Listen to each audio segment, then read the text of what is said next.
So this will be my next project, which will be up on the bench shortly. It's a 2009 MV Agusta 1078 RR, although it has a 10 or a 910cc body kit on the original body kit. I still have it, took it off just to sort of change the colours around. So just needs a real good general disassemble and clean up. But anyway, here is the empty bench, because I have just finished my latest build, which is this 2002 Suzuki GSX 750 Inazuma. I bought it new in 2002, and you know, because it harked back to those GS 750 days, that whenever I had one of those bikes, and it kind of reminded me of that. It's a very retro looking bike, and but I always thought, you know, I wished it had wire wheels on it. So I've just I placed an order for those in October of last year, and I just took delivery of them about 2 or 3 weeks ago. But anyway, in the meantime, I had it up on the bench there, had a complete and utter rebuild of it, took the engine out of it, swinging arm out of it, forks out of it, wiring loom out of it, everything, and set about completely rebuilding the bike. I mean, I had built it and messed about with it before, and I had tinkered about with it and made some changes to it, which were okay back in the day, but you know, the braided stainless steel hoses and lines on it and all of that nonsense, which I thought was in vogue at the time, and then I had the engine casings, these, you know, these see-through window type ones that you could look in, and I had taken the airbox out of it and put pods on it, and yeah, I just messed about with it a bit, you know, and it was okay, and it was actually pretty nice, to be honest with you. But no, I just thought, no, I'll go back to pretty much, with the exception of the forks, the wheels, the brakes and the shocks, I'll go back to it being a pretty standard look. I changed the end can to a shorter one, because I thought the stock one was very long and very sort of bland looking. So but anyway, you know, the bike was up on the bench. There's a long 20-page thread on it, on the ZRX OA forum, and you know, right from the very start, you'll see how it was built. And one of the things was getting parts for it was really difficult. No longer available. An awful lot of the parts are no longer available, and I had to search everywhere to get them. One of the hardest bits to get, matter of fact, the hardest bit to get, was the stock rear mudguard rear fender, because I had cut mine and stupidly cut it and short, and put these silly little indicators on, which again were fashionable back then, but no, I wanted the stock one. Grief, I searched absolutely everywhere, and then one popped up in Italy from some private seller was selling it, and I grabbed it. Another thing that was really difficult to get was the standard airbox, and on this bike you've got to take the engine out actually to get the airbox out, and I didn't know that at the time. So and I wanted to put pod filters on it, so I couldn't get the airbox out, and I ended up, again, moment of madness, I cut the airbox up with a saw and pulled it out in bits. And I don't think the bike ever run right with pod filters on, no matter what way you jetted it and no matter what you done. So again, that was one of the things that was important for me to get the airbox. And again, couldn't get a brand new one, but I got a pretty close to brand new one out of I think it was the Netherlands, and it turned up, and it was in very, very good condition, but a little bit of restoration turned it back to as new. So I had to put that in before I put the engine in. As I say, the engine was out. The stock colour of the engine is like it's almost like a charcoal sort of dark greyish green colour, but I always wanted the engine to be black, and again, you know, I repainted the engine black with heat resistant and petrol and oil and fuel resistant paint, and I got the stock engine covers and the stock valve cover there professionally painted. I painted the frame, got the swinging arm powder coated. Those are Olin's GSX 1400 rear shocks for it that have been reconfigured by Clarence Bell over there in Grey Abbey. He's an Olin specialist to suit this bike. These forks are ZRX spec forks. You can't get Olin's forks for this model bike, and but you can get them for a ZRX, Kawasaki ZRX, like, you know, these bikes. And so I put them in, and then of course I put the wire spoke wheels. These wire spoke wheels are made in an Italian factory by a company called Kineo. They took, as I say, they took an awful long time to come. They were I thought they were never coming, but anyway. So the back one is Suzuki GSX for to suit the Suzuki GSX. Actually, Suzuki GSX 1200 Inazuma, which is the model that we never got in Britain. It was we only got the 750, but on the continent they had both the 750 and the 1200. And some people have put a 1200 Suzuki Bandit engine in, or a GSX or 1100 engine in, and but I didn't want to do that. I wanted to keep the bike with the standard engine in as it came from new. So anyway, the GSX 750 and the 1200 are pretty similar, apart from the engine.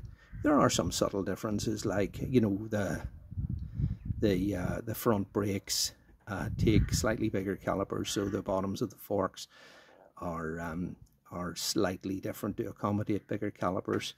But apart from that, anyway, they're pretty similar. So I got a set of Kineo wire spoke wheels made for they were the 1200 ones, which were the same as the 750, and they put those in. But then I changed the forks to Olin ZRX spec forks. So I ordered a second wheel to be made the same as the back one, and then I have 320mm front discs on there. I have Brembo axle calipers, and I have Clever Wolf caliper brackets to suit the 320mm discs, and then I got custom brake lines made, and I got the original way the brake lines were, the 3 brake lines going to the front through a splitter. I preferred that to retain that look, rather than the 2 brake lines coming coming down and one over the front mud guard or whatever it is, you know. But no, I wanted to retain the original. I had a Hell oil cooler on there, but I went back to the standard oil cooler. I think it's much neater looking. And I think the tank is pretty much impossible to get a new one now. And these bikes are rare because there weren't too many of them made, and certainly not in Britain. Whenever I bought that from the main Suzuki dealer, he had only, from 1998 until 2002, and this is I bought this one in 2002, they had only they had only sold 12 of them, and this was the very last one that I bought. And anyway, you know, because twin shocking, and at the time Bandit 600 and 1200s were all the fashion, and people thought that any bike with twin shocks was old-fashioned, and so it's a similar style to the Kawasaki Zephyr 750s and 1100s. Another part which was really difficult to get was this rear chain guard. Now, my original one, once again, stupidly, I had taken it off and taken that decal off it and polished it up. It's aluminium, and I'd polished it up, but you know, you can't get the decal anymore, so I wanted the original look of the stock rear chain guard, and I bought one from I think I bought one from the Netherlands, and it was not in great shape, and well, it was okay, but it was a bit chipped, and I wanted the decal to be intact. And then I seen another one. You can't get them new. I seen another one, and I think I got this one in France, and as you can see, it's pretty pristine. I made an awful lot of parts of it myself. There's stainless steel rear wheel axle. There are let me see, these little food peg pins. I remade those in stainless steel. Done the same with the front one. I made this linkage rod. Made that little pivot that the gear lever fits on. I changed all of the bolts around the engine casings to titanium ones. I had these bolts here, cam cover bolts and bolts that go in the cylinder head there at the end of where the cam. See, a lot of the bikes in them days there, you know, again, it was fashionable for street fighters and stuff to have these kind of link rails or link braided hoses and stuff like that, and I had those too, but again, they're very dated. So but I had these stainless steel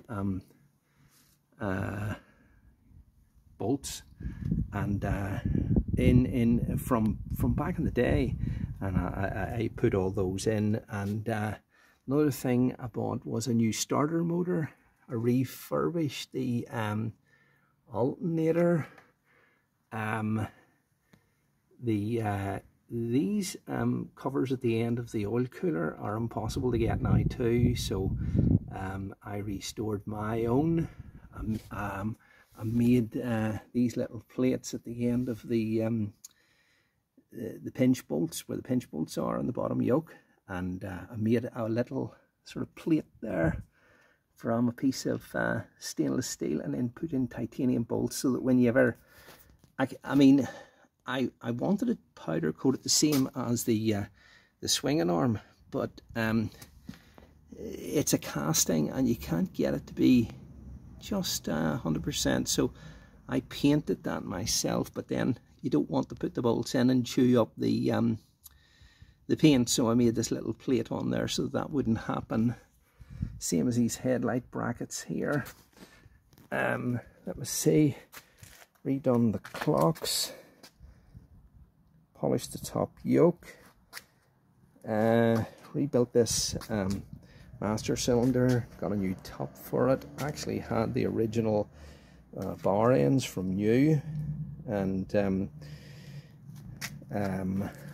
what else? Oh yes, when you put the Öhlins forks in, you can see here that the bracket for holding the front fender is way above where the mounting point for the front fender would be. So I made these and done them black, and got black titanium countersunk screws for them, so that the whole conversion was pretty seamless. You wouldn't notice anything. It's got the because it's a ZRX spec front wheel, made and manufactured to suit the Suzuki back one. I used a Kawasaki ZRX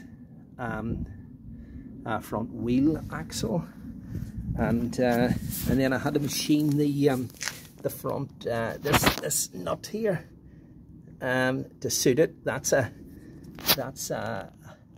ZRX Speedo drive, working through a ZRX Speedo cable that goes up to the Speedo. Those are the original horns. What else? Rebuilt the carbs.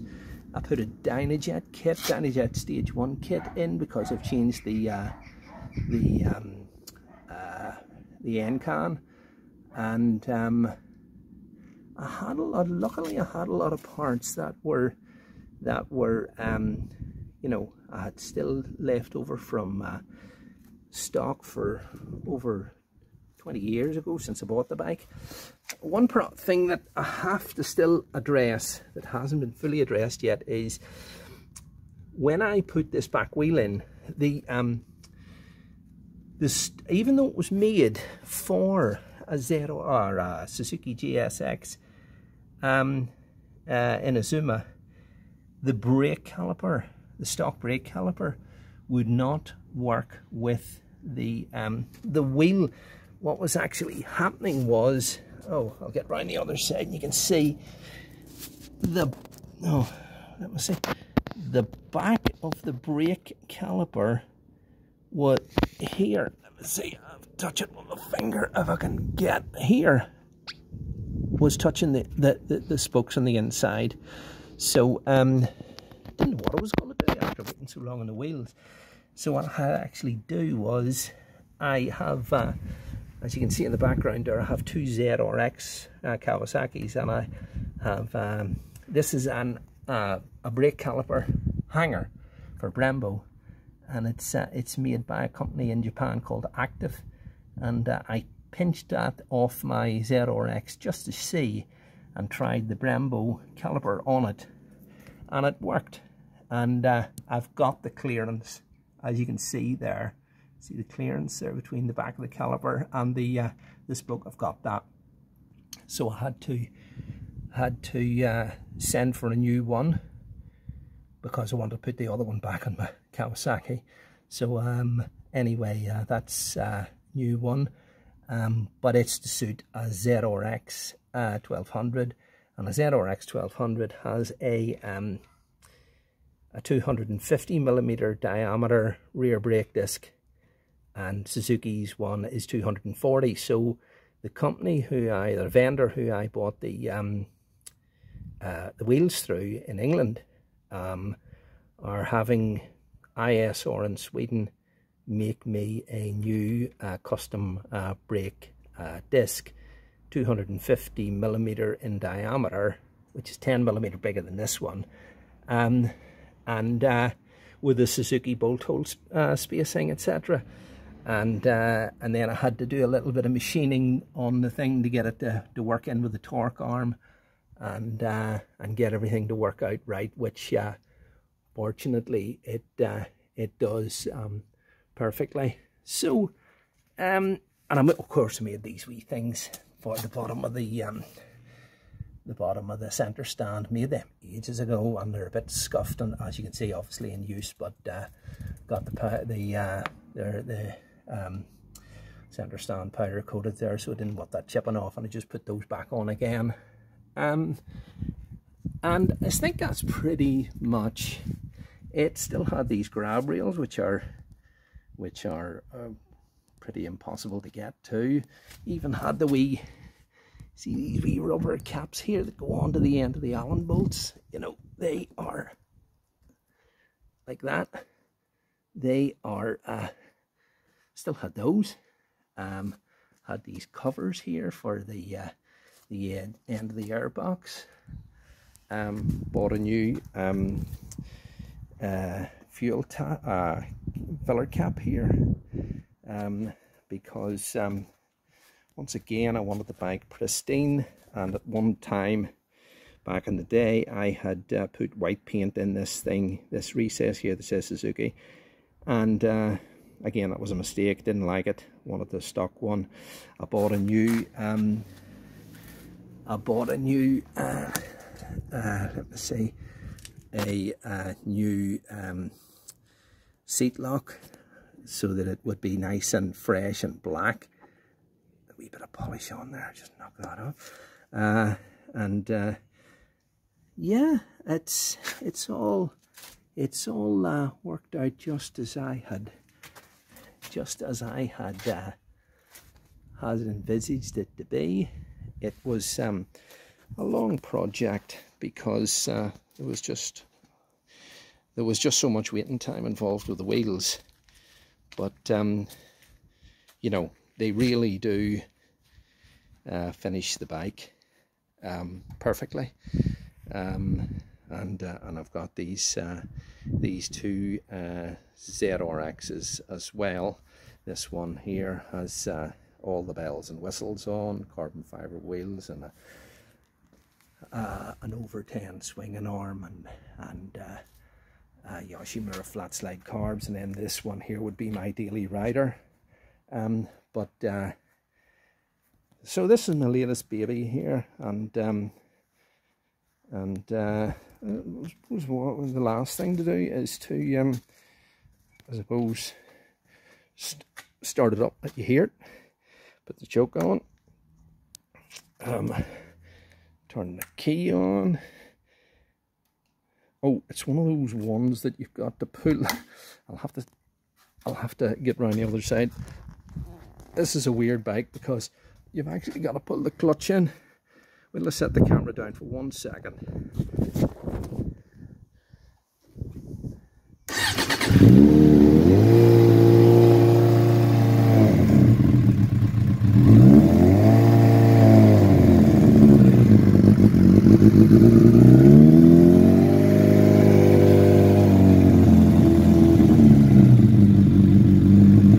Yeah, you've got to actually pull the clutch in, even though the thing's in neutral, like side stands down. You've still got to pull the clutch in order to before you hit the button, or it won't start. But that's our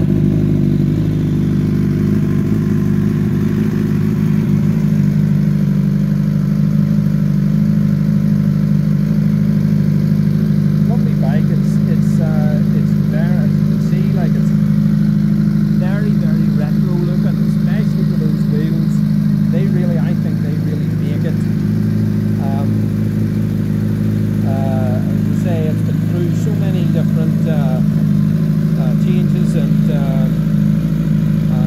modifications, but I think that's the final one. That is the look that I've always wanted the bike to have, and I'm glad it was able to pull it off. So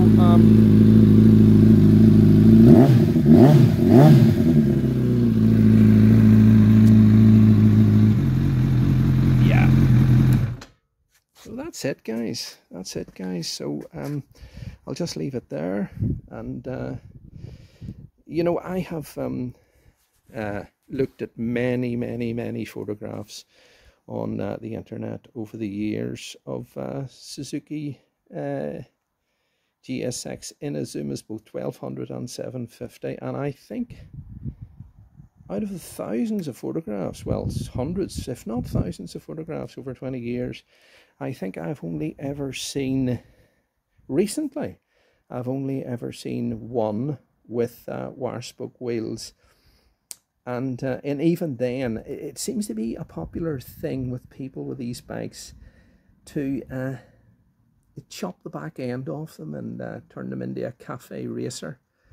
And that's something I was never ever going to do with this here, you know. I mean, because once you do that, like, there's never any going back. So people cut the back end off and you know, put one of these flat, silly looking seats on and paint it in these, you know, these garish colours and one thing and another, you know. And but I seen a photograph of one just actually in the past week or two with wire wheels on, and I think I also seen one that had been turned into a scrambler with wire spoke wheels on, but I'd never seen one that retained the original look of the bike, and you know, and you know, retained the original character of the bike, the way it should have been. You know, I believe from day one. I always fancied one of those, you know, the later, I think around 1997 Zephyr 1100 RS, and also the 750 that had wire spoke wheels, because I think for that style of bike, it really is very in keeping with that style of bike. So anyway, that'll be the last. As soon as I get the rear brake disc that's coming, it should be here in the next week or two, that's 250 millimeters in diameter, that'll go on. And apart from that, I think that's it pretty much done. And sort of the riding season's over now, so I'll not get her out this year, but I'm looking forward to getting out and about in this bike, and you know, sort of taking for a nice wee leisurely ride around the coast on a summer's day. But I've got these two as well to choose from. This, as I say, this one here would be my daily rider, and this one here is the baby that gets nursed. Not much of a baby, it's a pretty angry baby, but anyway, this is it, and I'll let it go at that. Okay guys, thanks for tuning in, thanks for following along with the thread, thanks for supporting me and watching along the way, and I hope you enjoyed this little video. Okay, bye.